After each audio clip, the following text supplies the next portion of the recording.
یہ رفیق احمد صاحب کا احمد نگر پاکستان سے سوال ہے. کہتے ہیں کہ اگر نماز پڑھتے وقت یا تلاوت کرتے وقت یا نظم پڑھتے وقت یہ خیال آ جائے کہ لوگ نمازی کہیں گے یا یہ کہیں گے کہ اچھی آواز ہے، داد دیں گے، تو کیا اس شخص کو نماز یا کوئی نیک عمل کرنا چاہیے یا نہیں؟ یہ تو ایسی بات کر رہے ہیں کہ out of the fry pan into the fire. ایک برائی سے بچنے کے لیے اس سے زیادہ برائی میں مبتلا ہو جاؤ.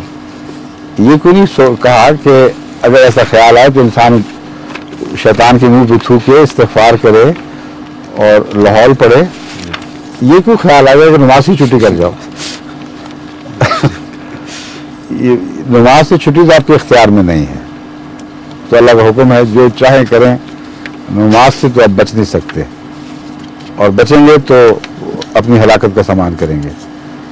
اس کے راہ میں جو خطرے ہیں صرف یہی نہیں، اور بھی کئی قسم کے خطرات ہیں، سستیاں، غفلتیں، کئی قسم کے خیالات دل کو گھیر لیتے ہیں. تو ان سے استغفار کرتے ہوئے بچنے کی کوشش کرنا، اللہ تعالیٰ سے مدد مانگنا یہ ضروری ہے. جب ریاکاری کا خیال آئے اس کو دل سے نکال دیں، استغفار کریں.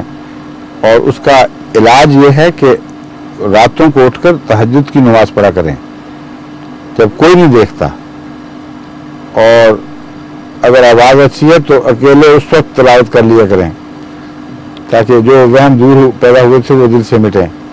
بہرحال یہ بچگانہ سا سوال تھا، مگر ہو سکتا ہے کسی اور کے دل میں بھی آیا ہو، اس لیے میں جواب دے رہا ہوں.